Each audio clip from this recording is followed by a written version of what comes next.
बहुत दिनों की बात है। किसी शहर में रमन, घीसा और राका 3 चोर रहते थे। तीनों को थोड़ा थोड़ा विद्या का ज्ञान था। तीनों चोरों को विद्या का ज्ञान प्राप्त होने के कारण बहुत घमंड था। विद्या द्वारा तीनों चोर शहर में बड़े बड़े लोहे की तिजोरियों को तोड़ देते थे और बैंकों को लूट लिया करते थे। इस तरह तीनों चोरों ने शहर के लोगों की नाक में दम कर रखा था। एक बार तीनों चोरों ने एक बड़े बैंक में डकैती करके सारा माल उड़ा दिया।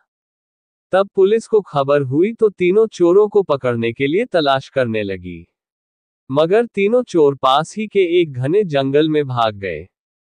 तीनों चोरों ने देखा कि जंगल में बहुत सी हड्डियां बिखरी पड़ी हैं।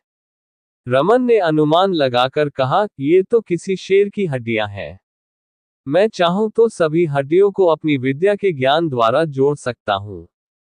घीसा को भी विद्या का घमंड था, सो वह बोला, अगर ये शेर की हड्डियां हैं तो मैं इनको अपनी विद्या द्वारा शेर की खाल तैयार कर उसमें डाल सकता हूं। रमन और घीसा की बात सुनकर राका का भी घमंड उमड़ पड़ा और उसने कहा, तुम दोनों इतना काम कर सकते हो तो मैं भी अपनी विद्या द्वारा इसमें प्राण डाल सकता हूं। तीनों चोर अपनी विद्या का प्रयोग करने लगे।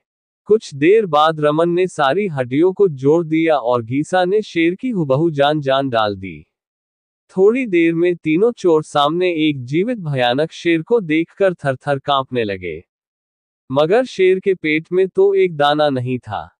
वह भूख के मारे गरजता हुआ तीनों चोरों पर हमला कर बैठा और मारकर खा गया। शेर मस्त होकर घने जंगल की ओर चल दिया।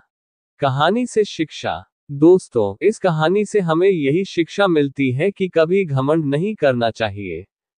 घमंडी को हमेशा दुख का ही सामना करना पड़ता है।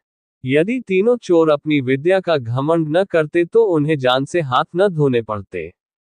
हमें अपनी विद्या का प्रयोग सोच समझकर करना चाहिए।